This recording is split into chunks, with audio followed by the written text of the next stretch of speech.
안녕하세요, 핑문스터입니다. 지난주 프리미어리그가 개막했고 오랜만에 정규 시즌 경기를 보니까 정말 재밌더라고요. 1라운드 경기를 전체적으로 본 후 2라운드부터 분석을 시작해야겠다 마음먹었고 그렇게 다시 돌아와 오랜만에 인사드립니다.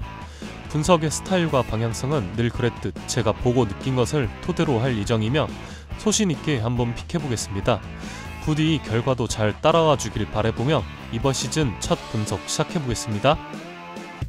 첫 번째 경기는 맨시티와 토트넘의 경기입니다. 두 팀 모두 개막전에서 승리를 기록했으며 이번 시즌 새롭게 합류한 선수들의 좋은 활약이 있었습니다.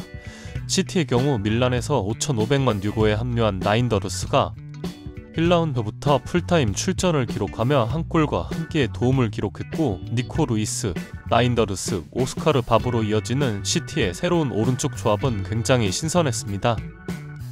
또한 개막전부터 친정팀을 상대해야 했던 아인누리도 높은 에너지 레벨과 안정적인 수비 능력을 보여줬고 후반전 부채로 출전한 셰르키는 아크서클 부근 멋진 중거리포로 쐐기에 쐐기를 박는 멋진 득점을 만들어냈죠.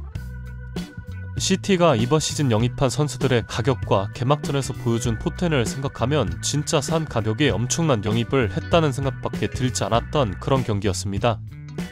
토트넘 얘기도 해봐야겠죠. 지난 시즌 유로파리그 우승을 기록하며 오랜 무관 기록을 깼는데 성공하긴 했지만 리그 성적은 강등권 바로 앞 순위인 17위로 매우 처참했던 토트넘은 결국 포스테코글루 감독과 결별할 수밖에 없었고 브렌트포드를 지난 7년간 이끌며 프리미어리그 승격 및 상위 리그에서 안정적인 팀으로 만들어낸 토마스 프랭크 감독을 새롭게 선임했습니다.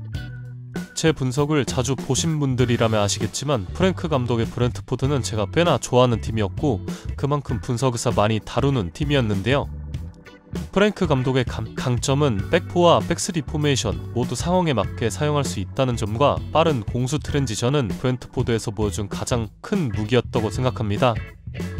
히살리송은 개막전부터 멀티골을 기록하는 모습을 보여주었고 히살리송의 멀티골을 모두 도운 선수는 바로 이번 시즌 웨스트햄에서 새롭게 합류한 모하메드 쿠두스였습니다. 무려 6천만 유로가 넘는 이적료로 토트넘이 이번 시즌 가장 기대를 건 영입이 바로 쿠두스였는데 이번 활약은 매우 고무적이었죠. 경기가 많아 짧게 가야 하는데 할 얘기는 너무 많은 것 같은 시즌 초반입니다. 결론을 얘기해보자면 프리미어리그 낮 경기는 이변이 많이 일어나는 시간으로 알려져 있으며 통계적으로 봐도 실제로 그렇습니다. 또한 펩 감독에게 있어 토트넘은 언제나 상대하기 어려웠던 팀이었고요.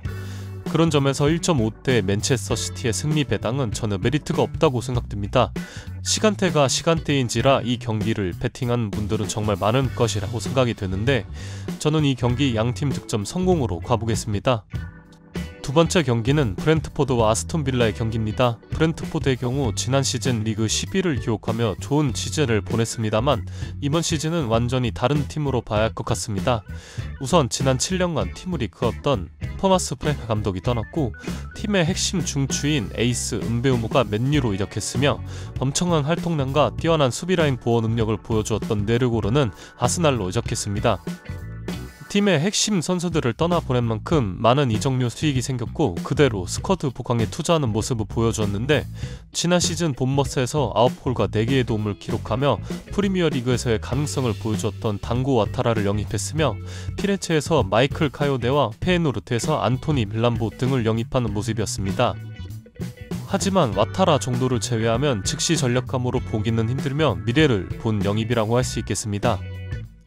에미리 감독의 빌라는 지난 시즌 41년 만에 진출한 챔피언스리그에서 8강까지 올라가는 놀라운 모습을 보여주었으며 지난 시즌 유럽 챔피언이 되었던 파리 생제르맹을 상대로 8강에서 여차하면 정말 잡을 수 있었던 그런 긴장감 넘치는 경기를 보여주었던 빌라는 지난 시즌 리그 6위를 기록하며 유로파리그 진출 티켓을 따내며 다시 한번 유럽 대항전과 리그를 병행하는 시즌입니다.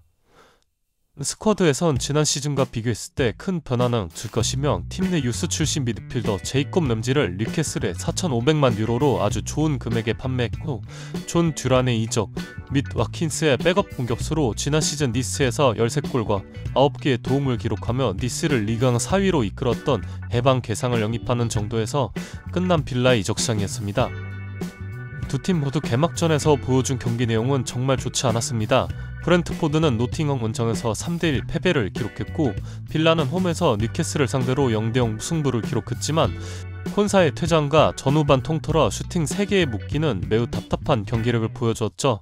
하지만 좀 더 심각한 쪽은 브렌트포드라고 얘기하고 싶은데 장기간 이끌었던 감독과 팀 내 핵심 중추를 담당하던 선수들의 이적으로 강제 리빌딩이 된 시즌이기에 과도기가 어느 정도 길 것으로 보입니다.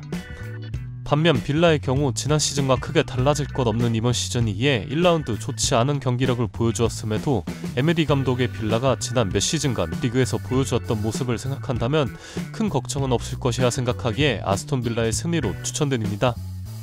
세 번째 경기는 마르세유와 파리의 경기입니다. 제가 리그왕 경기 분석은 잘 하지 않았지만 이번 주가 세리에와 분데스리가는 개막전이기도 하고 데제르비 감독의 마르세유는 제가 관심있게 보는 팀이라는 점에서 다뤄보려고 하는데요. 마르세유는 지난 시즌 리그왕 준우승을 기록했고 아마 파리 생제르맹이 계속 건재한다면 마르세유는 리그왕 2인자에서 벗어나기는 어렵겠지만 매 시즌 챔피언스리그에 도전할 수 있는 팀이 되었다는 점은 고무적입니다. 이번 시즌 챔피언스리그에 진출한 마르세유는 루이스 엔리케를 인테르로 이적시켰지만 지난 시즌 임대로 합류하며 좋은 활약을 보여주었던 호이 비에라와 조나선 로우를 토트넘과 노리치 시티 원 소속팀에서 완전 영입하며 지난 시즌 스쿼드를 유지했고 티모시 웨아를 유베로부터 임대 영입했으며 리그왕에서 4시즌간 활약하며 본인의 능력을 입증했던 맨유 유스 출신의 엔젤 보메지를 FA로 영입한 것은 매우 고무적입니다. 또한 페이노르트에서 지난 시즌 무려 18골과 14개의 도움을 기록했고 챔피언스리그에서도 좋은 활약을 보여주었던 브라질리언 측면 공격수 이고르 파이샹 영입에 무려 3천만 유로를 투자하는 과감함도 보여주었어요. 물론 기복이 꽤나 큰 선수이긴 하지만 아직 어린 나이이며 이 선수의 드리블 능력과 소위 얘기하는 슈팅 빠따를 본다면 잠재력이 어마어마한 영입인 것은 분명합니다. 이번 시즌부터 리그왕에서 파리 생제르맹을 파리라고 부르면 안 되겠습니다. 원정팀 파리 FC는 지난 시즌 리그왕 2에서 준우승을 기록하며 승격에 성공했고 이는 파리 FC 구단 역사상 첫 1부 리그 승격에 해당합니다. 아무래도 프랑스 수도를 연고로 하고 있는 팀이기 때문인지는 몰라도 리그왕 승격팀이라고는 믿기 어려울 정도로 이적 시장에서 굉장히 과감한 투자 행보를 보였는데 지난 시즌 FC 포르투의 핵심 수비수로 성장한 오타비오를 무려 1,700만 유로 영입했으며 케빈 트랩과 웰렌 지레스 등을 영입하며 이적 시장 지출이 무려 4,500만 유로입니다. 마르세유는 개막전 스타드렌 운정에서 정말 아쉬운 1대0 패배를 기록했습니다. 전반전 30분부터 상대 수비수의 퇴장으로 수적 우세에 있었던 마르세유이지만 무려 24개의 슈팅을 기록하는 동안 단 한 골을 만들어내지 못했습니다. 라비오의 슈팅이 골대를 강타하고 상대 골키퍼의 미친 선마술에 숭한 득점 찬스를 놓쳤던 마르세유는 결국 후반전 추가시간 실점하며 패배했죠. 하지만 새롭게 합류한 엔젤 고메즈의 활약은 앞으로를 기대하기엔 충분했습니다. 메이슨 그린우드와 엔젤 고메스 두 선수는 같은 시기에 맨유 유스에서 최고의 유망주로 정말 큰 기대를 받았던 선수들인데 이 선수들이 마르세유에서 같이 뛰는 모습을 보니 이런 점도 저는 재밌게 생각이 되더군요. 마르세유의 승리 배당이 그리 높진 않지만 승격팀 상대로 홈 개막전에서 승리할 가능성이 매우 높기 때문에 마르세유의 승리로 가보겠습니다. 네 번째 경기는 아스날과 리즈의 경기입니다. 3시즌 연속 프리미어리그 준우승에 그치며 메이저 대회에서 트로피가 매우 간절한 아스날은 그 꿈을 이루기 위해 이번 이적창에서 무려 2억 2천만 유로가 넘는 거금을 투자하는 행보를 보였습니다. 아무래도 아스날이 라이스 영입에 큰 재미를 봐서 그런지는 몰라도 이번에도 미드필드 포지션에 과감한 투자를 했고 마르틴 수비맨디 영입에 무려 7천만 유로를 투자했는데 이 영입의 의미는 이제는 데클란 라이스를 더 높은 지역에서 활용할 공격이 많아질 것으로 보여집니다. 또한 지난 시즌 한 시즌 동안 스포르팅에서 무려 54골과 12개의 도움을 기록했던 피토르 요케레스 그리고 약간은 의아했지만 첼시에서 노니 마두에케를 상당히 비싼 값을 지불하고 영입해왔어요.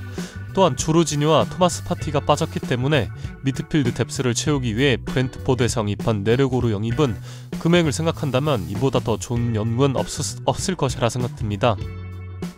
지난 22-23 시즌 19위로 강등되었던 리즈는 새 시즌 말에 다시 프리미어리그로 돌아왔고 이번 시즌 무려 1억 유로라는 과감한 투자 행보를 보였는데요.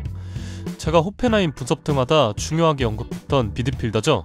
안톤 스타크를 2천만 유로 영입했으며 우디네세에서 핵심 수비수로 활약했던 탄탄한 피지컬이 장점인 야카 비올과 오카포, 신 롱스테프, 칼버트 르인 등 승격팀 포지션을 생각한다면 꽤나 좋은 영입을 여러 차례 선동시켰습니다.